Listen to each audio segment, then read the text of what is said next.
O'rtoqlar Afsonalar vodiysida shunaqangi joy borligini bilardinglar? Bilardik, bilardik. Ha, bilasiz, yangi telefon olganmisiz burada? Zo'r telefon oldim. Afzalliklari nimada bu? Bu telefonning birinchi afzalligi prosessorda. O'yin o'ynasam ham qotmaydi, kamerasi nisbati zo'r.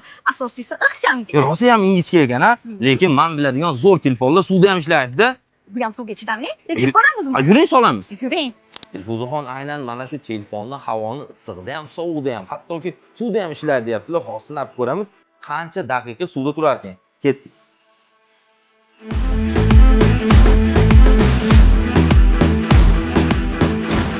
Dilfuzaxon aytgandek boy ekan, qaranglar, 8,5 daqiqa bo'ldi. Hali ham suvda ishlayapti, mana qaranglar. Mana. Bemalol ishlatsa bo'lar ekan. Yana bir sinab ko'ramiz, chunki ishonmayapman-da. Endi muzlatib ko'ramiz. Ketdik, muzlatib olamiz. Mana shunday holatda. Oradan 12 soat vaqt o'tdi. Qaranglar, telefon hali ham ishlayapti, muzlatilgan holatda. Qarang. Haqiqatan zo'r telefon ekan. Buyurib nasib qilsin. Qarang, endi buni qaynoq suvda ishlashini tekshiramiz. Endi javob oshirib yubordingiz-da. Ishonmayapsizmi? Yuring ofisga. Bo'ldi, yuring.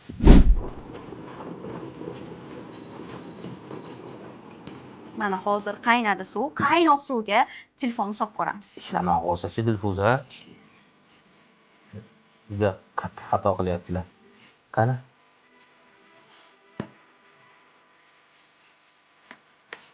Ko'rdingiz-a mana? Endi qana olamiz buni? Buni suvni bunga to'kamiz. To'g'ri qilib damlab ichamiz, siling. So'ying. Qarang. Ishlayapti. Qoyil-a? Men nima degandim? Aytganmidim. Bunaqa telefon mavjud dunyoda ishlab chiqarilmagan bo'lsa kerak deb o'ylardim. Guvohi bo'lganingizdek, telefon bilan har xil ekstremalniy harakatlar ko'rdik, lekin darar yetmadi. Agar sizga o'yin o'ynasa ham qotmaydigan, kamerasi zo'r, sovuq suv va issiq suvda ham bemalol ishlatsa bo'ladigan Motorola telefoni kerak bo'lsa, shahardagi istalgan telefon do'konlaridan so'rab ko'ring. Videoni telefon olaman deb yurgan tanishlaringizga link qo'yarsiz.